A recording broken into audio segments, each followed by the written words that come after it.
이렇게 온라인 교육으로 바뀌고 나서 참 많은 게 달라진 것 같아요. 그, 네. 원래는 오프라인으로 만나면은 이렇게 여러분들 눈빛도 볼 수 있고, 네. 여러 가지 장점이 많은데, 온라인으로 전환되니까, 나름대로의 또 장점도 있는 것 같아요. 예를 들면 이제 강의 진행하다가 질문을 텍스트로 보내주셔도 돼요. 그래서 예를 들면 여기 아래 보면은 페이지 수가 나와 있으니까요. 페이지 수를 이렇게 타이핑을 하고 그 다음에 질문을 해주셔도 좋습니다. 네, 네, 좋습니다. 네, 그러면은 강의 시작하도록 하겠습니다. 네, 안녕하세요. 저는 특허법인 BLT의 엄정한 변리사입니다. 오늘 이제 창업과 지식재산이라는 주제로 여러분들과 함께 재밌는 시간 한번 보내보도록 하겠습니다. 제 소개고요. 저는 원래는 IT 쪽에 프로그래머로 이제 시작을 해가지고 20대 초반에 프로그래머로 시작을 해가지고 중간에 이제 변리사가 됐어요. 그리고 또 사업도 여러 가지 사업도 하고 지금은 컴퍼니 B라고 하는 엑셀러레이터도 하고 있습니다. 그래서 요 앞에 이제 특허법인 BLT 요거는 지금 강남역에 있고요. 그다음에 컴퍼니 B는 사무실이 두 개인데 강남에 하나 있고 판교에 하나 있고 이렇게 돼 있습니다. 그래서 한 40개 정도 되는 스타트업에 투자를 했어요. 그래서 지금 벌써 투자 쪽 시작한 지가 꽤 됐네요. 예. 저희가 특허 법인 중에 엔젤 투자를 이제 가장 많이 하는 그런 특허 법인으로 알려져 있고요. 2014년부터 이제 스타트업에 투자를 시작을 해가지고 잘 된 케이스도 있고 안타까운 케이스도 있고 하지만 공통적으로 보면은 그런 것 같아요. 그러니까 일단은 IP, 그러니까 특허, 상표, 디자인, 저작권 여기에 신경을 쓰는 그런 기업들은 나중에 잘 될 때 뭔가 무기를 들고 있으니까 예. 그래서 좀 더 오래 지속하고 좀 더 성장을 하는 것 같습니다. 일단 그리고 제가 조달청 우수제품 지정심사위원도 하고 있는데 여러분들 사업 아이템 중에 이제 구매자가 나라인 경우가 있어요. 나라나 지자체인 경우가 있어요. 그럴 때는 조달청을 통해서 납품을 하는 경우가 대부분인데 그때 이제 우수제품 지정을 받으면 뭐 수의 계약을 할 수 있다거나 그런 굉장히 이제 큰 혜택이 있습니다. 그래서 우수제품 지정을 받으시기를 권해드리고 그때 이제 저를 또 만나실 수가 있죠. 그때 저희 같은 이제 전문가들이 들어가서 뭘 하냐면은 심사, 아, 과연 여러분들이 받은 특허가 이 제품에 적용됐냐 그런 것까지 보기 때문에 그냥 단순히 특허를 받았다라는 것만으로는 안 되고 우리 제품에 연결되는 특허다 이런 게 입증이 돼야 됩니다. 그래서 그런 부분에 대해서 신경을 쓰시면 좋을 것 같고 그렇습니다. 이건 이제 초장부터 초장부터 광고인데요. 어, 사업보험이라는 책이 있습니다. 그래서 사업보험이라는 책이 있는데 요게 이제 오늘 제가 말씀드릴 특허, 뭐 상표, 실용신안, 그다음에 저작권에 관해서 굉장히 좀 쉽게 써놓은 책이에요. 그래서 관심 있으시면 한번 구매해서 읽어보시면 도움이 되실 겁니다. 그래서 여기 이제 DSC 인베스트먼트 투자회사인데 유명한 투자회사인데 거기 이제 이경호 팀장이 써준 서평인데 여기 이제 물론 특허만 있다고 투자를 결정하는 것은 아니지만 특허와 상표 등은 기업의 IP를 보호하는 가장 중요한 요소다 이렇게 이제 써줬어요. 그래서 여러분들도 이제 발표를 뭐 데모데이나 이런 데서 발표를 하거나 뭐 그런 오픈된 공간에서 발표를 하는 게 이게 어떻게 보면은 굉장히 위험할 수도 있어요. 위험할 수도 있는데 그 발표를 하기 전에 최소한 뭐 특허 출원이라도 해놓으면 그러니까 등록받기 전이라도 이제 출원이라도 해놓으면 그 출원 시점, 그러니까 발명이 담긴 특허 문서를 특허청에 제출한 그 날짜를 기준으로 심사를 받기 때문에 어, 등록을 받지 않았다 하더라도 그 전에 출원이라도 해놓으면 그러면은 그 보호의 시점이 이제 좀 판단 시점이 앞당겨지는 거죠. 그래서 그런 부분이 좀 중요하다라고 할 수 있습니다. 저는 뭐 2013년부터 특허 사무소를 하면서 굉장히 많은 스타트업들과 함께 했어요. 그래서 지금 거의 한 700개, 800개 넘는 그런 스타트업들과 같이 했고, 이들 중에는 그 상장에 성공한, 코스닥 상장에 성공한 그런 회사들도 생겼고, 그 시간이 흐르다 보니까 그렇게 이제 고객들이 성장한 경우도 있고, 그 다음에 뭐 그렇게 뭐 가파른 성장은 아니지만 그냥 꾸준한 매출, 꾸준한 매출로 많은 분들한테 급여를 이제 안정적으로 지급해 줄 수 있는 그런 회사들도 좋은 회사라고 봅니다. 그래서 그런 케이스도 많이 나왔고 그렇습니다. 저희가 이제 엔젤 투자 레벨에서 했던 게 한 15개 정도 되고, 그다음에 그 컴퍼니 B는 한 40개 정도 투자를 했어요. 그래서 이 40개 스타트업들이 또 직원도 지금은 저희가 처음 투자했던 크라우드웍스라고 하는 회사가 지금은 직원이 한 50명, 60명 정도 돼가고 내년, 내후년에 이제 상장할 걸로 이제 목표로 삼고 하고 있습니다. 분쟁 사례 먼저 말씀드릴게요. 이게 그러니까 도대체 특허를 언제 쓰냐? 도대체 이 특허라고 하는 거를 등록을 받아놓고 그 다음에 언제 사용을 하느냐? 이게 사실은 굉장히 중요한 부분이거든요. 그래서 그 사례를 한번 말씀을 드릴게요. 이게 보면은 뭐 인터넷 기사인데 한겨레 신문 옛날에 지금의 한겨레 신문 전 온라인판이랑은 뭐 완전히 느낌이 다르죠. 디자인 자체가. 20년 전 인터넷 한겨레.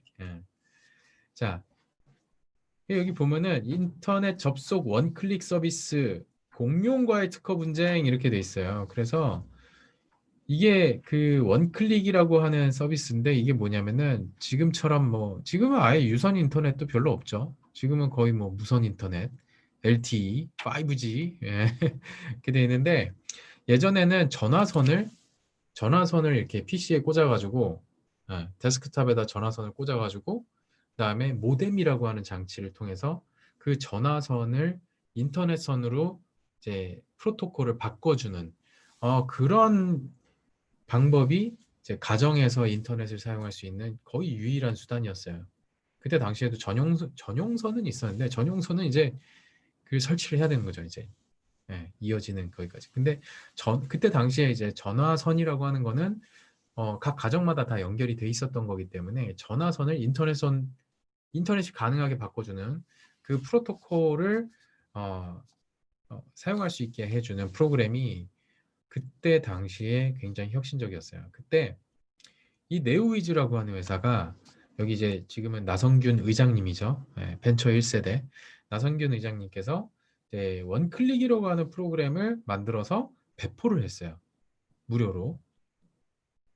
굉장히 좋은 비즈니스 모델이었는데 이때 나성균 대표님이 제가 뭐 저는 그때 당시 대학교 1학년이었어 가지고 자세한 사항은 잘 모르지만 나성균 대표님이 그때 당시에 이렇게 그 명함 사이즈에 인터넷 되게 해드립니다 이렇게 해가지고 전화번호를 이렇게 여기다 썼대요. 그리고 그거를 집집마다 이렇게 우편함에다 이렇게 넣으셨대.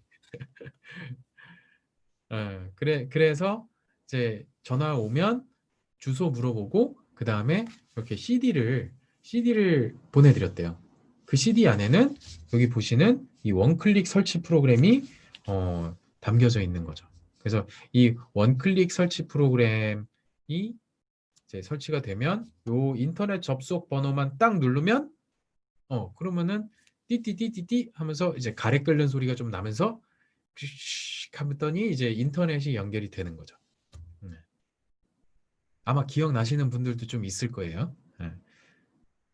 지금 20대이신 분들은 뭔 소리야? 이 무슨 뭐 곰이 쑥 뜯어먹던 시절의 얘기야 하실 수 있지만 1997년, 8년, 9년, 2000년대 초반만 해도 그랬어요. 전화선을 PC에 데스크탑에 모뎀에 연결을 해서 전화선을 이용해서 했다. 자, 그리고 여러분 그 윈도우 운영 체제에 보면은 아직도 전화선으로 연결하는 게 있어요. 예.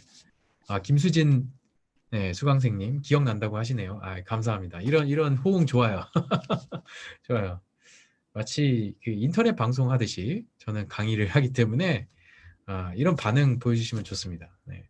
자, 근데 자 여기서 중요한 거. 그래서 네오이지가 얼마를 벌었냐? 이게 중요한 거죠. 이게. 어. 자, 여기 보면은 자 네오이지는 98년부터 이 서비스를 해왔다. 주석을 한번 써볼까? 어. 네오이즈는 자 네오이즈는 98년부터 이 서비스를 해왔어요. 어. 그래서 컴팩트 디스크 이것도 콤팩트라고 써 있어. CD죠. CD에 있는 프로그램 설치하면 아이콘이 생기고 그걸 클릭하면 다른 절차 없이 전화선을 통해 인터넷에 접속된다. 그래서 특허도 인정받았다. 원클릭은 네오이즈의 밥줄이다. 네오이즈 지금 그 판교에 있어요. 판교에 엄청 커요. 원클릭으로 인터넷에 접속할 때 분당 30원을 받는다. 분당 30원. 이 서비스는 그러니까 지난해니까 이게 이제 2000년도 보도 자료니까 1999년도에 84억 원의 매출, 그다음에 영업이익이 34억 원, 그다음에 올해 상반기 2000년 상반기에 162억 원. 그러니까 20년 전이니까 사실 여기서 말하는 162억 원이면 거의 뭐 천억 원에 가깝다고 봐야죠. 그럼 매출 올렸다. 그리고 후발 사업자들이 200개가 넘어 200개가 넘어. 잘 되면 소문나서 이렇게 돼 있어요. 하지만 마케팅 전략과 콘텐츠 다양성에서 비교가 되지 않아 어느 업체도 네오이즈를 앞지르지 못한다라고 했는데 근데 문제는 그 경쟁 업체들이 문제가 아니고 문제는 지금 마이크로소프트랑 한국통신이 문제였어요. 저희 아버지가 한국통신에서 ADSL, 그다음에 CT폰 이런 거 총괄이었어요. 책임자. 아무튼 그래서 이때 당시에 무슨 일이 있었냐면요. 그러니까 한국통신이 그러니까 보니까 분당 30원을 원클릭해서 가져가는데 이때 부가 서비스 사용료라는 명목으로 가져간 거예요. 음. 근데 한국통신이 그때 당시에 이제 그 유선 전화를 다 제공을 했는데 아니 우리는 분당 10원인데 전화 통화할 때 분당 10원이었거든요, 그때. 제가 전화국집 아들이어가지고 잘 알아요. 근데 분당 10원인데 이건 뭐야 이거 얘네 인터넷 되게 해주는데 분당 30원을 더 받는 거예요. 어. 이걸 잘 모르는 그때 당시에 청소년이 있던 그런 집에서는 전화요금 폭탄을 맞았죠 그때. 아무튼 그래서 그 한국통신에서 이건 말이 안 된다. 이건 우리가 해야 되는 사업이다. 해서 이제 그때 당시에 한클릭이라는 걸 만들었습니다. 얘네가 원클릭이니까. 음. 얘네가 원클릭이니까 우리는 한클릭이다 하면서 이제 한클릭이 나왔고 근데 그것도 이게 이제 기업이 그 어느 정도 규모가 있으니까 아예 그냥 윈도우 운영 체제에다 그걸 탑재를 시켜서 그때 윈도우 밀레니엄 에디션이라고 나왔었어요. 그래서 밀레니엄 에디션에다가 아예 그냥 탑재해가지고 자동 설치되게 그렇게 했는데 그래서 네오이즈가 이 손바닥만한 벤처가 그때 당시에 손바닥만한 벤처였어요. 그래서 이 네오이즈가 그때 당시에 요 특허를 가지고 소송을 벌인 거죠. 소송의 결과는 어떻게 됐을까요? 어떻게 됐을까요? 여러분, 채팅으로 뭐 네오이즈가 이겼다, 뭐 KT가 이겼다, 어, 한국통신이 이겼다, 네오이즈가 이겼다. 누가 이겼을까요? 네오이즈가 이겼을까요? 한국통신이 이겼을까요? 네. 자, 정답은 뭐냐면 어, 화해로 끝났어요. 화해로 끝났어요. 네. 그래서 근데 이제 결론은 화해로 끝났는데 실질적인 내용에 있어서는 네오이즈가 이긴 거나 마찬가지였어요. 네.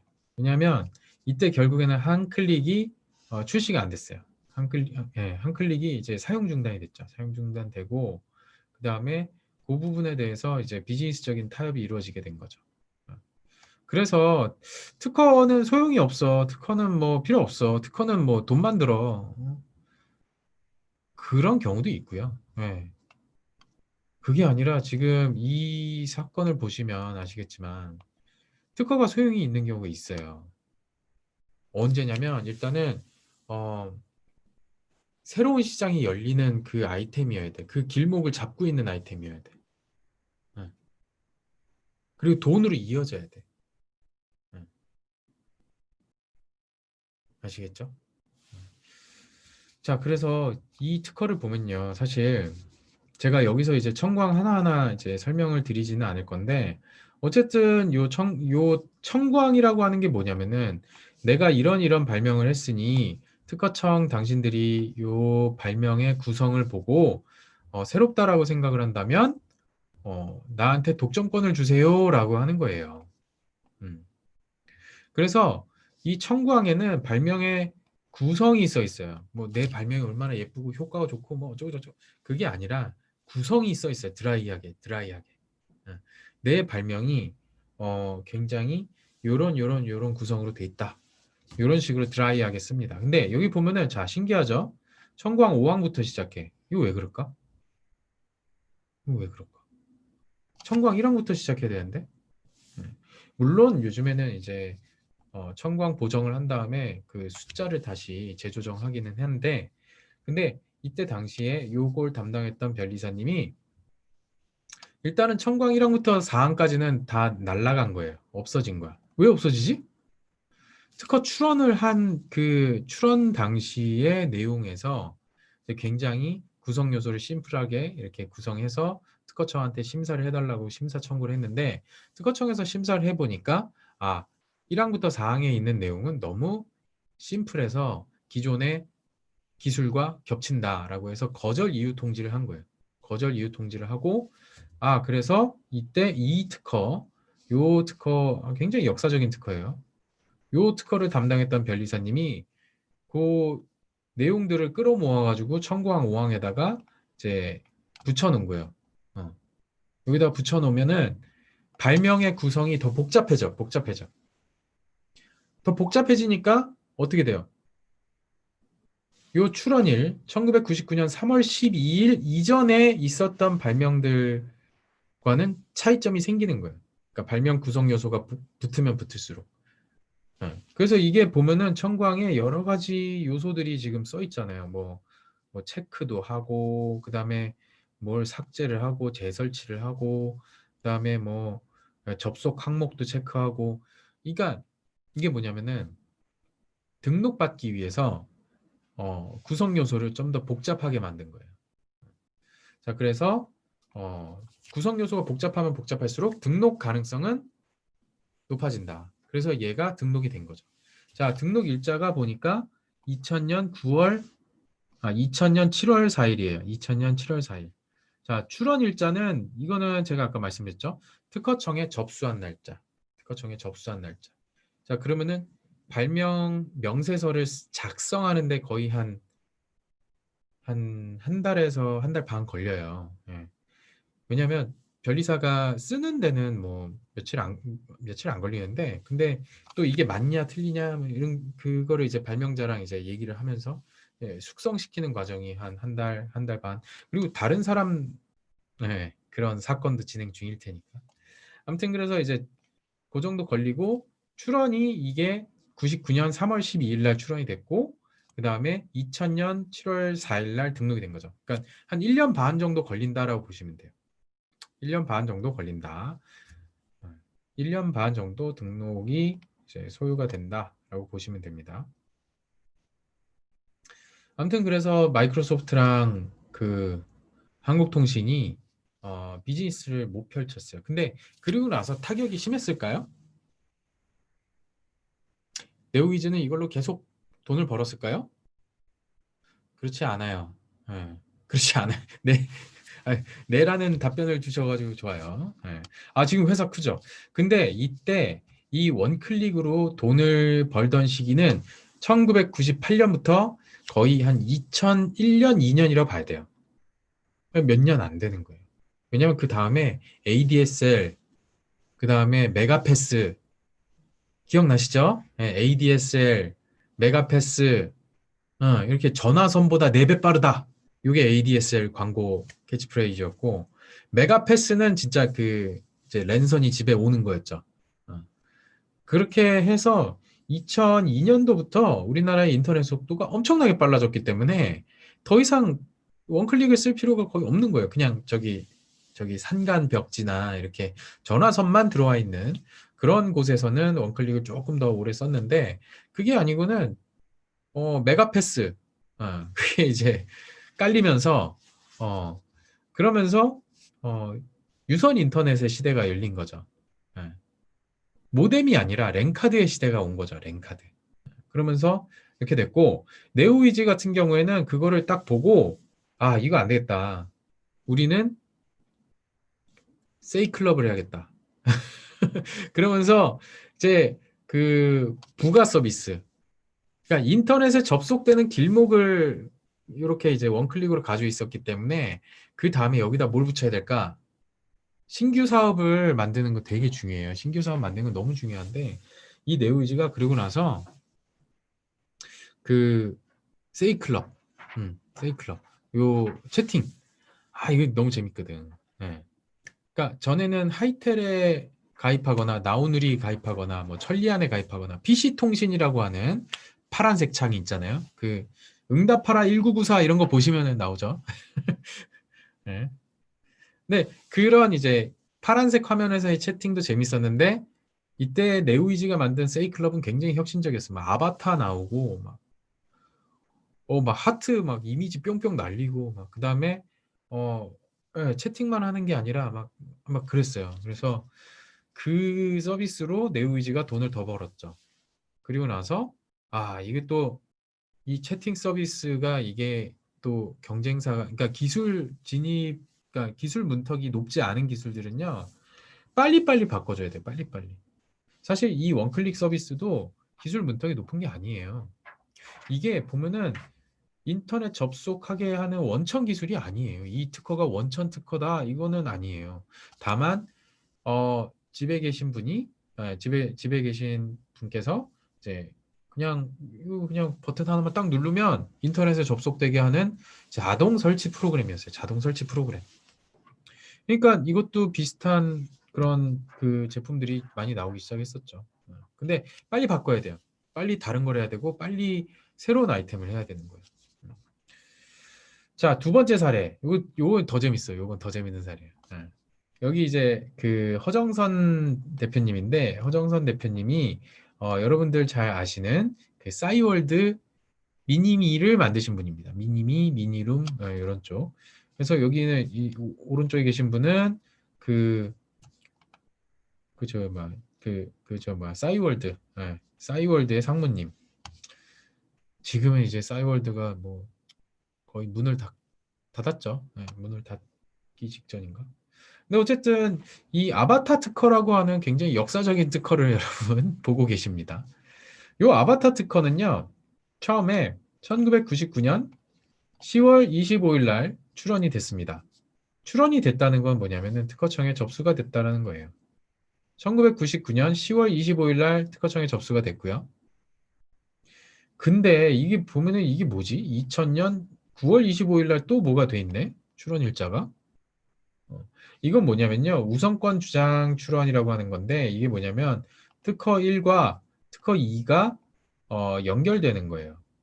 그래서 그때 당시에 이제 허정선 대표님이 1999년 10월 25일 날 출원했던 내용에는 좀 너무 간단한 내용만 들어있던 거예요. 그래서 1년이 지나기 전에 국내 우선권 주장을 포함한 후출원을 하면서 요 두 개를 엮어준 거다라고 보시면 돼요. 예. 여기 보면은 여기 주소 나오죠? 예. 주소 나와요. 이 주소.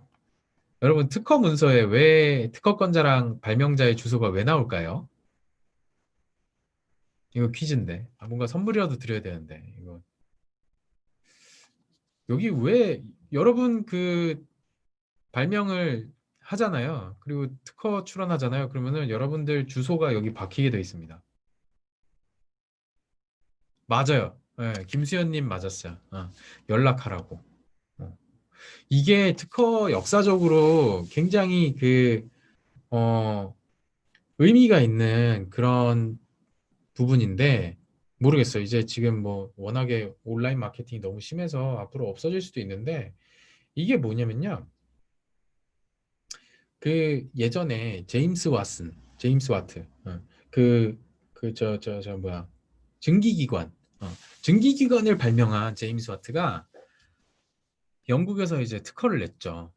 제임스 와트가 사실은 증기기관을 만든 첫 번째 사람은 제임스 와트가 아니에요. 제임스 와트는 기존에 있던 증기기관에 응축기를 만들었던 거예요. 그래서 이렇게 응축기에 그 증기가 이렇게 꽉 압축이 되면 그때 한번 뻥 터트려주는 그 응축기를 거기다 붙인 게 제임스 와트가 한 발명인데, 그걸 이제 그 광산업자인 베이커라는 광산업자, 그러니까 뭐 광산 가지고 있으면 뭐 돈이 좀 있었겠죠.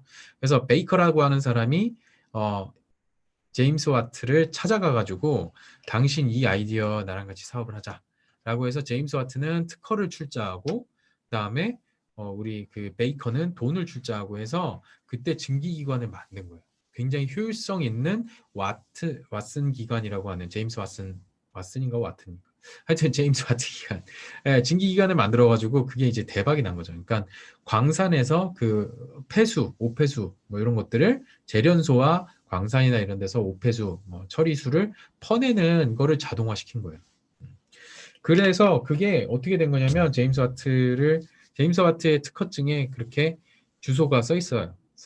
예. 주소가 써 있어가지고 그거를 사람들이 특허증을 보고 그 사람 찾아갈 수 있게, 그런 역사적인 사건이 있습니다. 재밌어요, 특허는. 자, 요게 이제 그 허정선 대표님의 이미 뭐 지금은 만료가 됐지만 20년이 지났지만, 처음에 제가 이 그 사례를 발굴했을 때 그때는 살아있는 특허였었어요. 근데 어쨌든, 자, 여러분, 청구항을 읽는 방법을 알려드릴게요. 지금부터 집중해서 좀 들으셔야 돼요. 자, 이 특허는 지금 이 특허는 1999년 10월 25일 날 일단은 가출원이 됐다가, 그러다가 2000년 9월 25일에 이제 본출원이 되면서 우선권 주장으로 두 개가 묶인 특허다라고 아까 말씀드렸어요. 자, 이 특허는 여기 보면은 캐릭터 생성 방법 및 그 기록 매체라고 써 있어요. 여기 54번 이렇게 돼 있죠. 54번에 캐릭터 생성 방법 및 그 기록 매체. 이게 이제 발명의 명칭이에요. 자, 여기 보시면 청구항이에요. 아까 말씀드렸죠? 내 발명은 요거, 요거, 요거로 이루어진, 요걸로 구성된 무슨 캐릭터 생성 방법이다라고 청구항에 써 있는 거예요. 청구항에는 발명의 구성만 쓰면 돼요. 발명의 효과 뭐 이런 거 청구항에 쓸 필요가 없어요. 자, 발명의 명칭으로 끝나는 게 보통은 청구항에서 이제 잘 끝나는 방법입니다. 자, 그리고 여기 보면은 청구항 1 그래놓고 캐릭터 생성 시스템에 적용되는 캐릭터 생성 방법에 있어서라고 나오죠. 이거는 발명의 구성 요소가 아니에요. 이거는 이 발명이 속하는 카테고리를 선언해 주는 거예요. 그래서 내 발명은 캐릭터 생성 시스템이야. 캐릭터 생성 시스템에서 그런 알고리즘이야. 그 방법이라고 하는 게 다른 말로는 알고리즘이에요. 알고리즘이 뭐 그렇게 어려운 말은 아니에요. 자, 근데 이 알고리즘은 1단계, 2단계, 3단계로 구성되어 있어요. 뭐냐면, 자, 사용자의 요구에 따라서, 그 사용자라고 하는 거는 이 아바타를 만들려고 하는 사람. 자, 사용자 요구에 따라서 기저장되어 있는 캐릭터 구성 요소에 대한 샘플 이미지를 사용자에게 제공한다. 그러니까 여기 난닝 셔츠 입은 애 요거 제공한다. 샘플 이미지를 제공한다. 예.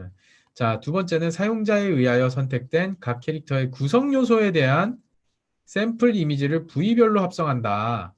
그래서 부위별로 특징이 부각된 캐릭터를 생성을 한다. 자, 요런 장갑이나 아니면은 요런 뭐 헤어핀이라든가 아니면은 뭐 구두라든가 요런 거를 이제 합성을 부위별로 해서 부위별 특징이 부각된 캐릭터를 생성을 한다.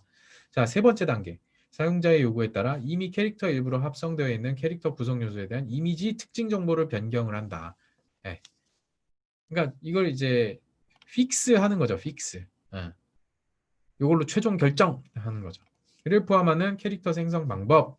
자, 이거는 그러면은 심사관이 요런 단계로 돼 있구나. 일단 파악을 했어. 여러분이 심사관, 특허청 심사관이라 생각을 해보세요.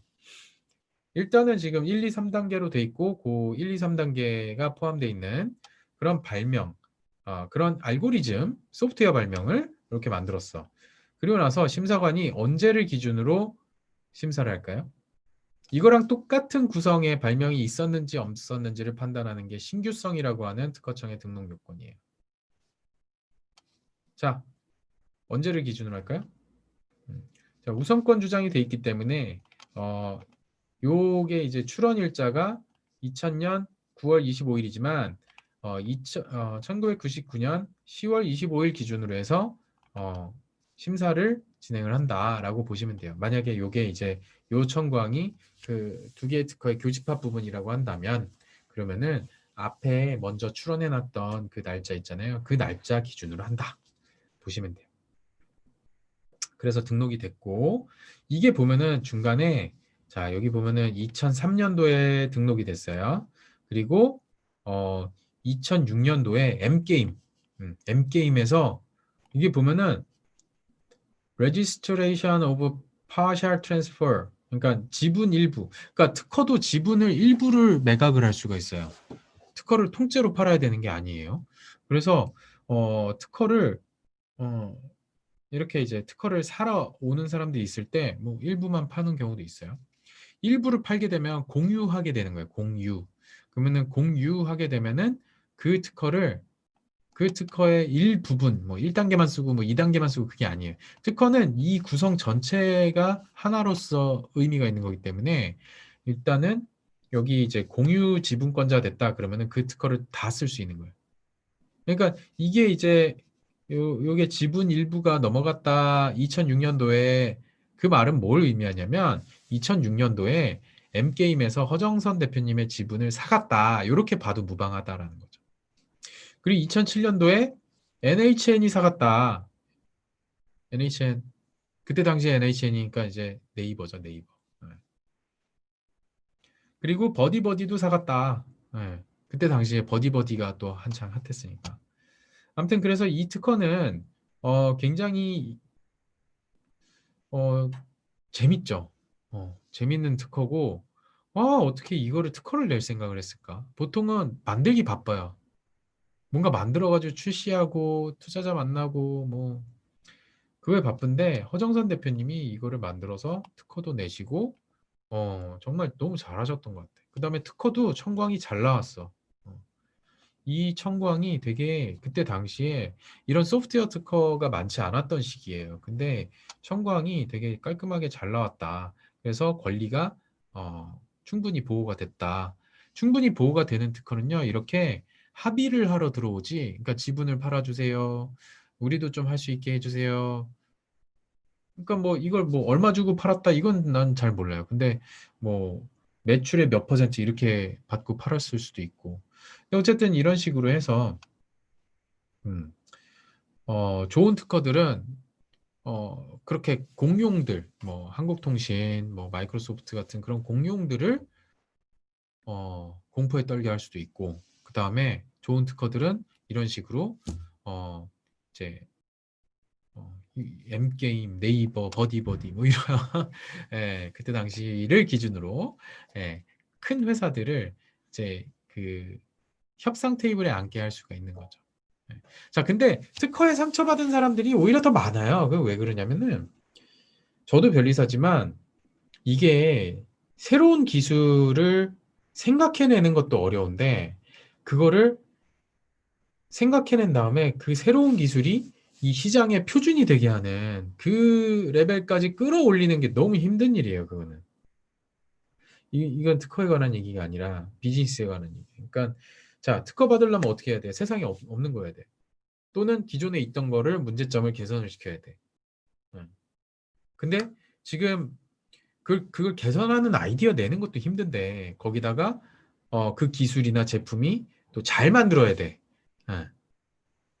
그러니까 우리나라 사람들 기준이 막 그 삼성 LG의 그 제품력에 대한 그런 기준까지 올라가 있어가지고 그냥 뭐 이렇게 좀 허접하게 만들고 그러면 안 사, 안 사. 아무튼 그래서 이제 그 새로운 걸 만들어야 되고 그거를 잘 만들어야 되고 그 다음에 시장에서 잘 알려야 돼요. 그런 케이스가 많지는 않아요. 진짜 사업하는 게 쉬운 건 아니에요. 근데 어쨌든 그러고 나서 이제 그 미리 받아놨던 특허를 나중에 시장이 형성될 때 이 경쟁자들한테 어허 하면서 예, 통행세를 징수하게 되는 거죠. 그러면은 상대방은 영업 마진이 깎이는 효과가 나타나는 거죠.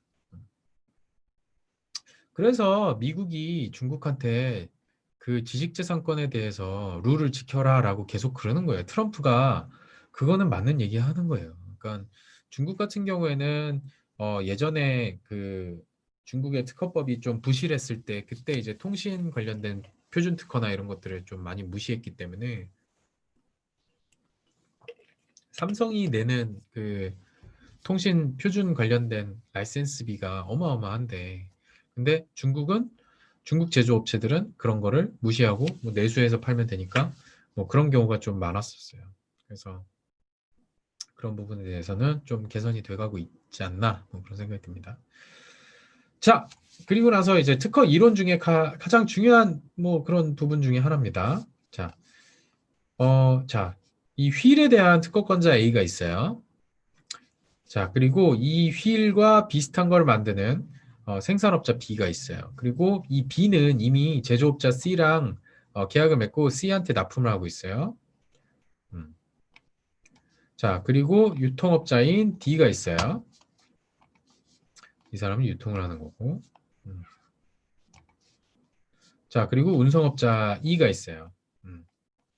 자, 그러면은 자, A가 특허권자인데 이 B, C, D, E 중에 누가 특허 침해자일까요?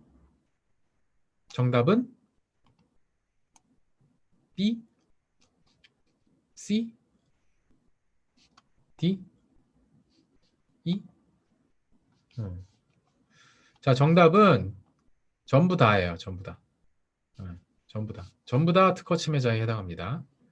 자, 그래서 이 생산업자 B는 얘랑 경쟁자인 거죠. 그래서 A랑 경쟁사인 거고 당연히 이제 비슷한 걸 만드니까 이제 그 물론 특허 침해 해석에 의해서 좀 달라지겠지만 일단은 B는 특허 침해에 해당하죠. 그리고 완제품 제조업자, 그러니까 키트, 세트 메이커인 C는 특허 침해품을 사용해서 뭔가 완제품을 만들기 때문에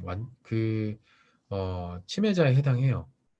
자, 그리고 유통업자인 D. 요거를 유통함으로써 자기 생계를 꾸리는 D도 역시나 마찬가지고 운송업자인 E도 마찬가지예요. 근데 유통업자랑 운송업자는 솔직히 박스 안에 들어있는 거 내가 어떻게 아냐. 해서 항변을 할 수가 있어요.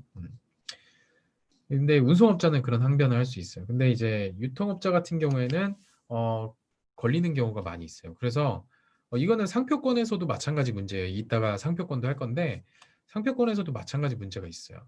그래서 지금 그 한 3일 전에 그런 뉴스 떴었죠. 쿠팡은 짝퉁시계 막 파는 뭐 플랫폼이다. 뭐 그런 게 뉴스에 나온 적이 있어요, 최근에. 그러니까 상표 침해품을 파는 유통업자들은 그것도 상표 침해 범에 들어가요. 그래서 요 세 개는 빼도 박도 못하고 침해에 해당하는 사람들입니다. 자, 대표적으로 이 제조업자인 C는 삼성 LG를 생각하시면 돼요. 삼성 LG가 세트 메이커이기 때문에 그 세트 안에 들어가는 부품들이 있잖아요. 그러면은 그 부품들에 대해서 특허 침해냐 아니냐를 갖다가 다 면밀하게 살펴봐야 돼요. 그래서 보통은 제조업자, 그러니까 완성품 제조업자들은 부품을 납품하는 쪽에다가 비침해에 대한 그 개런티를 해라. 특허 침해하지 않았다라는 개런티를 해라. 이런 요구를 합니다. 그리고 만약에 이걸로 인해서 만약에 피해가 발생하면은 생산업자 B 너가 책임져라. 이런 이제 구상권 계약을 합니다. 네. 자, 두 번째, 공동 발명. 이것도 여러분 사업하면서 많이 일어나죠. 그래서 어 술자리에서 얘기하다가 갑자기 막 아이템이 막 생기는 경우도 많이 있어요. 그래서 과연 공동 발명이 뭐냐? 공동 발명자가 되기 위해서는 발명의 완성을 위해서 실질적으로 상호 협력하는 관계가 있어야 돼요. 관계. 실질적으로 상호 협력하는 관계. 그러니까 술자리에서 그냥 이렇게 막 아이디어 막 이렇게 하고 막 그랬어. 물론 그 다음 날부터 그 둘이 공동 연구를 했다. 그러면은 공동 발명에 해당할 가능성이 높은데 그게 아니라 야 뭐 이거 뭐 이런 아이디어 뭐 좋지 않냐? 근데 사실 그 대부분의 이제 술자리에서의 아이디어들은 보면은 대부분 그러니까 모티베이션이 될 수는 있는데 어 이런 실질적 창작 행위로 이제 기여했다라고 보이지는 않는 경우가 많아요. 자, 그리고 2명 이상이 공동으로 발명했을 때는 이 특허를 받을 수 있는 권리라고 하는 권리가 공유가 되고요. 그다음에 공유자 전원이 공동으로 출원을 해야 돼요. 만약에 공동 발명을 했는데 그 중에 한 명이 혼자 특허 출원했다. 그러면은 무효 사유입니다. 무효 사유. 무효 사유에 해당할 수 있어요. 그리고 미국 같은 경우에는 이게 되게 엄격해요. 되게 엄격해. 그래서 진정한 발명인이냐, 너가 진짜 발명에 참가했냐, 이거를 정말 되게 꼼꼼하게 따져봐요. 음. 자, 지분 이전. 특허받을 수 있는 권리가 공유인 경우에는 타 공유자 동의 없이 지분 양도가 불가능합니다. 그리고 어, 특허를 받을 수 있는 권리의 공유자가 그 권리에 관한 심판을 청구했을 때 모두 다 같이 공동 청구를 해야 된다라는 겁니다. 자, 우리 그리고 그런 얘기 많이 들어보셨을 거예요. 박람회 출품했을 때 또는 뭐 블로그에 올렸을 때 그러면은 이제 특허를 그 다음에는 못 받는 거냐? 예, 못 받아요. 원래는 그래요. 근데 공지 예외 주장 출원이라고 하는 게 생겨가지고 공지되고 나서 1년 이내에 특허 출원을 하면서 이제 공지 예외 주장을 하면 공지되지 않은 걸로 봐줍니다. 누구한테만? 출원인한테만. 음. 그래서 신규성 상실의 예외로 봐줍니다. 음. 근데 이렇게 이거는 우리나라랑 미국에는 그런데요. 일본은 6개월, 중국은 6개월. 근데 중국이랑 유럽은 그 사유가 굉장히 한정돼 있어요. 뭐 논문 발표라든가, 뭐 포스터 공개라든가, 뭐 이런 걸로 굉장히 아 되게 그 뭐라 해야 되나 그 사유가 제한돼 있기 때문에 사실은 공개하기 전에 특허 출원을 해놔야 돼요.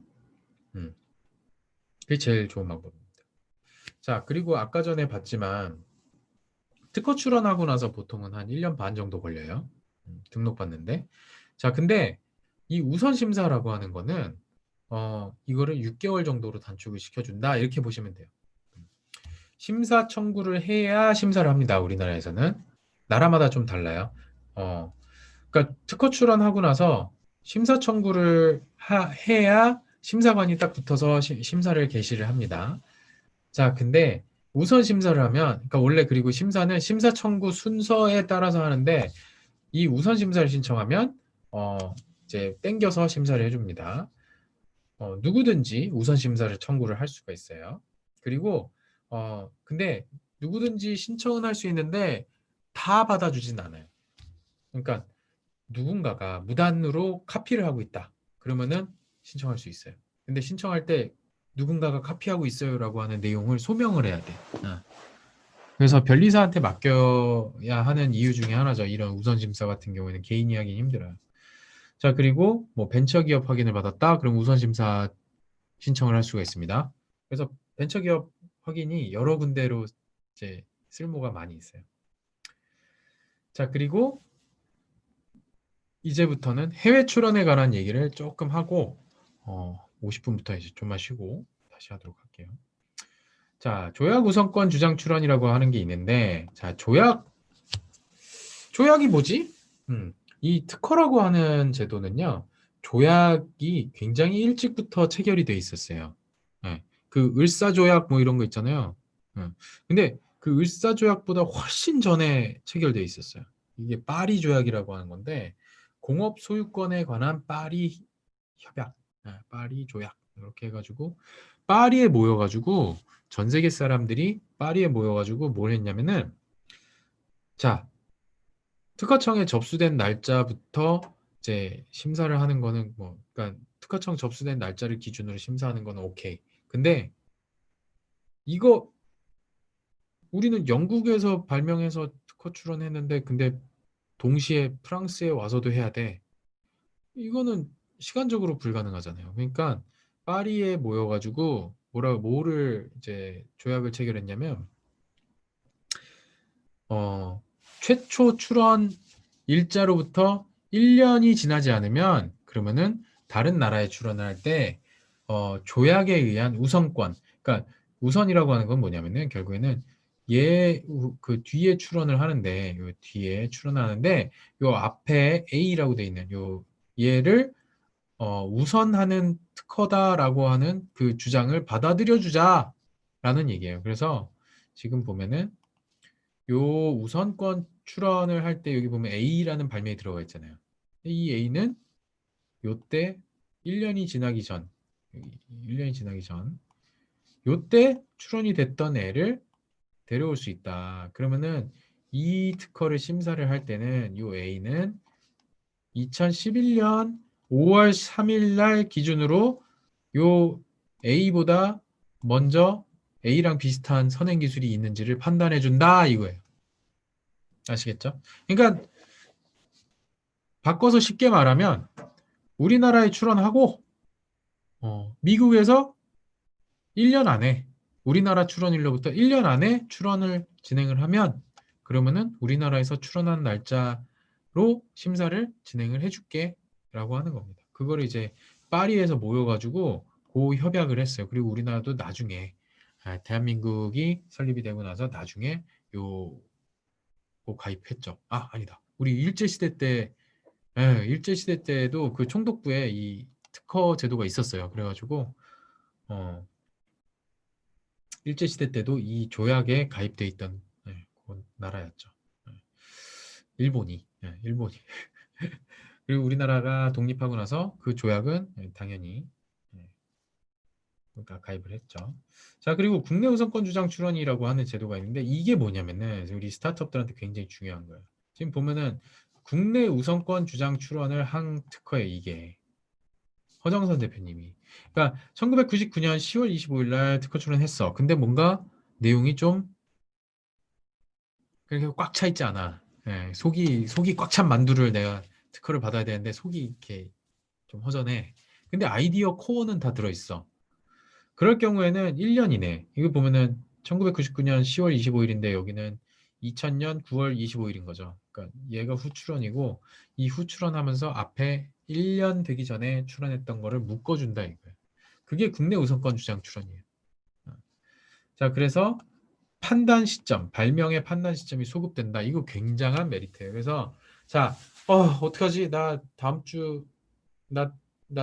달에 어디 가서 발표해야 되는데 근데 내 아이디어 아직 특허 출원 안 했는데 그러면은 물리적으로 변리사가 이 완벽한 그 특허 출원을 명세서를 만들기가 힘들어요.